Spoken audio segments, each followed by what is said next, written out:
اعوذ باللہ میں اللہ جو ہے آل گڈ ہے، خیر ہی خیر ہے، اور شیطان رجیم جو ہے وہ شر ہے۔ تو گویا کہ قرآن بالکل ابتدا میں ہی آپ کو یہ بتا رہا ہے کہ میں اور آپ اس وقت ایک war between good and evil میں ہیں۔ یہ دنیا جو ہے اس کو آپ بہت سارے نام دے سکتے ہیں قرآن کے پرسپیکٹو سے، لیکن اس کا ایک نام یہ بھی ہے کہ this is a war between good and evil, جس میں کوئی ایک سائیڈ آپ نے چوز کرنی ہے۔ اس کے اندر آپ نیوٹرل نہیں رہ سکتے، کیونکہ حملہ دوسری طرف سے اتنا شدید ہوگا کہ آپ ڈریگ ہو کے ایول پاورز کی طرف ہی چلے جائیں گے۔ تو یہ سب سے پہلا کانسیپٹ جو جب آپ فلسفے کی طرف جائیں گے تو فلسفہ ہی آپ کو یہ بتا دے گا کہ گڈ اینڈ ایول یہ ایگزسٹ کرتے ہیں اور یہ دونوں ایک دوسرے کے انٹائر اپوزٹ ہیں۔ دوسری بات یہ کہ فلسفہ ہو یا دیگر مذاہب ہو، اس کے اندر ایول کی ڈیفینیشن کیا ہے؟ اس کے اندر ایول کی ڈیفینیشن ہے سفرنگ، تکلیف، دکھ، ظلم۔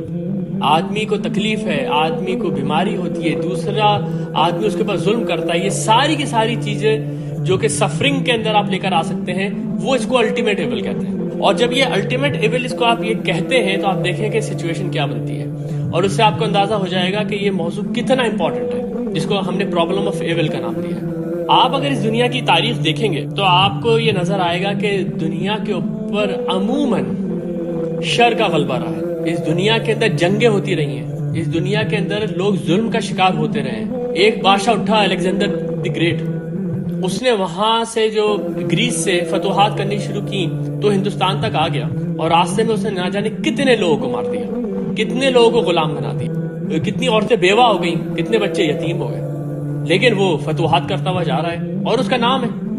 اسی طرح چنگیز خان جب وہ کھوپڑیوں کے مینار لگاتا ہوا جا رہا ہے تو شاید گنتی نہیں کر سکتے آپ کتنے لوگ مار دیے گئے۔ تو یہ کیا ہے؟ یہ خیر ہے یا شر ہے؟ ظاہر سی بات ہے شر سے بھری ہوئی یہ دنیا ہے۔ اور ابھی آپ زیادہ دور نہ جائیں، ابھی پچھلی صدی میں ہی انسان نے دو بڑی عظیم جنگیں دیکھی ہیں جن کو آپ ورلڈ وارز کہتے ہیں۔ تو اس دور میں پیدا نہیں ہوئے، لیکن اگر آپ اس کی ہسٹری دیکھیں گے تو ورلڈ وارز کے اندر 50 to 80 ملین لوگ مارے گئے، 50 to 80 ملین لوگ مارے گئے، اور کتنے بچے اس میں معذور ہوئے، کتنی عورتیں اس کے اندر بیوہ ہوئی، نہ صرف بیوہ ہوئی بلکہ اس کے بعد جب ان کا مرد ہی نہیں رہا تو وہ نکلی ہیں اور باہر اپنی روٹی خود کمانے نکلی ہیں۔ تو عورت جب باہر نکلے گی تو اس کو کس طرح کے چیلنجز ہوں گے اس کا ہم اندازہ کر سکتے ہیں۔ یہ سب ورلڈ وارز کے بعد شروع ہوا۔